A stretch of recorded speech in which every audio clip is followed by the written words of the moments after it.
بسم اللہ الرحمن الرحیم۔ السلام علیکم ورحمۃ اللہ وبرکاتہ۔ ہمارے چینل کے ناظرین، آپ کو اپنے یوٹیوب چینل میں خوش آمدید کرتی ہوں اور امید کرتی ہوں کہ آپ سب لوگ اپنی زندگی میں صحت مند اور اچھے کام کرنے میں مصروف ہوں گے، لیکن ہمیں کچھ وقت اپنے اسلام اور دین کے لیے بھی نکالنا چاہیے۔ تو بغیر وقت ضائع کیے چلتے ہیں اپنے آج کے ٹاپک کی طرف، جو کہ ہے جب بات کرو تو اچھی کرو۔ حضرت شیخ سعدی رحمۃ اللہ فرماتے ہیں کہ میں نے سنا کہ ایک بادشاہ نے کسی جرم میں ایک شخص کے قتل کا حکم جاری کیا۔ وہ شخص شدت غم میں پاگل ہو گیا اور اس نے بادشاہ کو خوب گالیاں دیں۔ وہ کہتے ہیں کہ جب بندہ جان سے جانے لگتا ہے تو جو اس کے دل میں ہوتا ہے وہ کہتا جاتا ہے۔ وقتی ضرورت جب بندہ بھاگ نہ سکے تو جلدی میں ہاتھ سے تلوار کی نوک ہی پکڑ لیتا ہے۔ اور عربی زبان کے ایک شعر کا مفہوم ہے، جب انسان مایوس ہو جاتا ہے تو اس کی زبان لمبی ہو جاتی ہے، اور جس طرح بلی گھبرا کر شیر پر حملہ کر دیتی ہے۔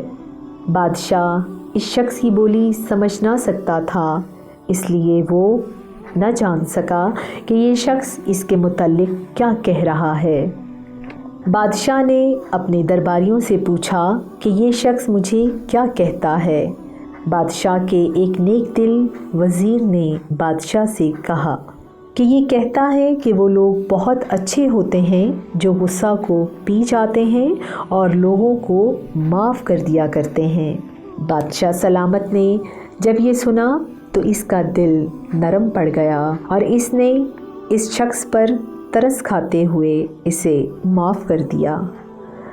بادشاہ کے جس نیک دل وزیر نے اس شخص کے متعلق یہ کہا تھا، اس کے مخالف وزیر نے جو کہ اس سے حسد کرتا تھا اور موقع کے انتظار میں تھا، اس نے بادشاہ کو اس کے خلاف بھڑکاتے ہوئے کہا کہ ہمیں یہ زیب نہیں دیتا کہ ہم بادشاہ کے سامنے جھوٹ کہیں۔ اور وہ شخص بادشاہ سلامت کو گالیاں دے رہا تھا، جبکہ وزیر موصوف کہتے ہیں کہ وہ بادشاہ سلامت کی تعریف کر رہا تھا۔ بادشاہ نے جب دوسرے وزیر کی بات سنی تو اس پر غصہ کا اظہار کرتے ہوئے بولا کہ اے بدبخت، مجھے اس کا جھوٹ تیرے سچ سے زیادہ پسند آیا۔ اس نے جھوٹ بول کر کسی کی جان بچانے کی کوشش کی اور اس کا ارادہ نیک تھا، جبکہ تیرے سچ میں خباثت چھپی ہوئی اور تیری نیت میں فتور ہے۔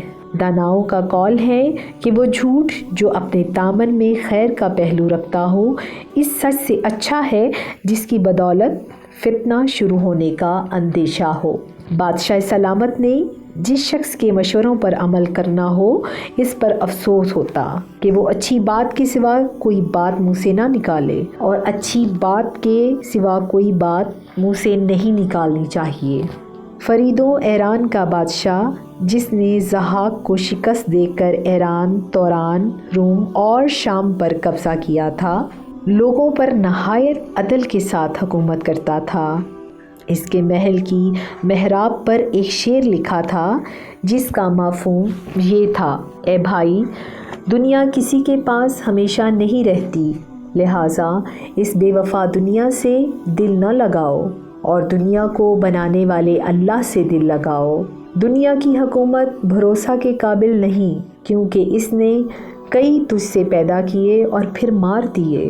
اگر دنیا سے جانے والا نیک ہے تو پھر اس کی کچھ پرواہ نہیں کہ اس کی موت خاک پر ہو یا تخت پر۔ ہمیشہ اپنے منہ سے خیر کے الفاظ نکالنے چاہیے، اور اگر ہمارے کہتے ہیں کسی کی عزت کو بچانے کے لیے کہ جس میں آپ کو جھوٹی قسم کھانی پڑے اور یا کسی کی جان بچانے کے لیے آپ کو جھوٹ بولنا پڑے، تو وہ جھوٹ نہیں ہوتا، اگر آپ کے کسی جھوٹ سے کسی کو فائدہ ہوتا ہے تو زیادہ کوشش کیا کریں کہ ہمارے ہر فعل ہر عمل سے لوگوں کو فائدہ ہو، ہماری کسی بھی بات سے کسی کی دل آزاری نہ ہو، کسی کا دل نہ ٹوٹے۔ اور پلیز پلیز پلیز سبسکرائب کریں، لائک کریں اور زیادہ سے زیادہ شیئر کریں، اور مجھے اپنی دعاؤں میں یاد رکھیں۔ میں تھی آپ کے ساتھ آنی خان، انشاءاللہ پھر ملیں گے، فی امان اللہ۔